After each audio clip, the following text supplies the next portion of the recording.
What happens when you mix bullet hell with gacha elements? You get this.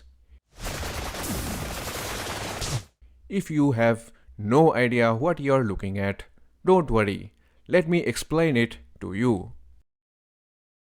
The game is called Vampire Survivors. It's a game where you survive hordes of monsters and maybe vampires? I don't know, since I have never seen one.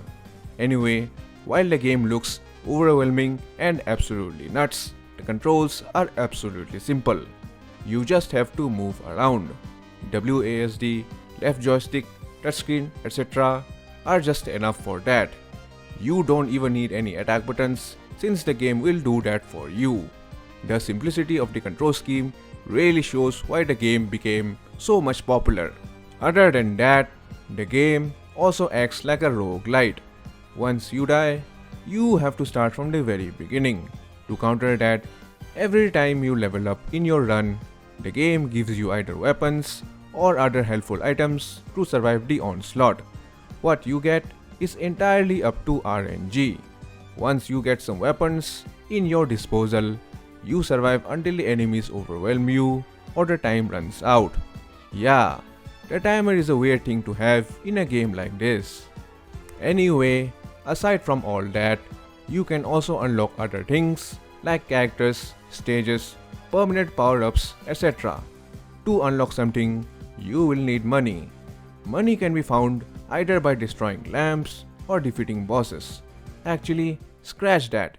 Defeating bosses only is sufficient enough.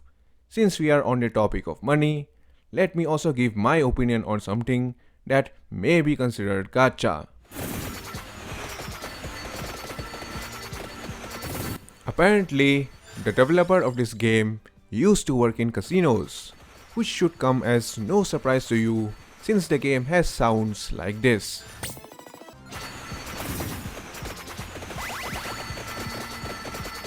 The game also uses other gambling tactics like loot box mechanics. When you defeat a boss, it will drop a chest. In the chest, you will get some upgrades and money. The amount of both the upgrades and money you get will depend on the rarity of the chest. The lowest rarity is the blue one with only one upgrade, while the highest rarity is the orange one with 5 upgrades and the highest reward money possible. Also, after you kill an enemy, there is a chance it will drop a gem. This gem contains experience points which helps in leveling up. I have to say, it does always feel satisfying to hear the sound of gem collection. When you level up, the level up menu pops up to give new weapons and upgrades. With the RNG of both the chest and the level up rewards different each and every time, the dopamine rush of getting the things you really wanted through luck kinda makes for a very addicting playthrough. The game is designed in such a way that the idea of being lucky like this kinda feels incredible.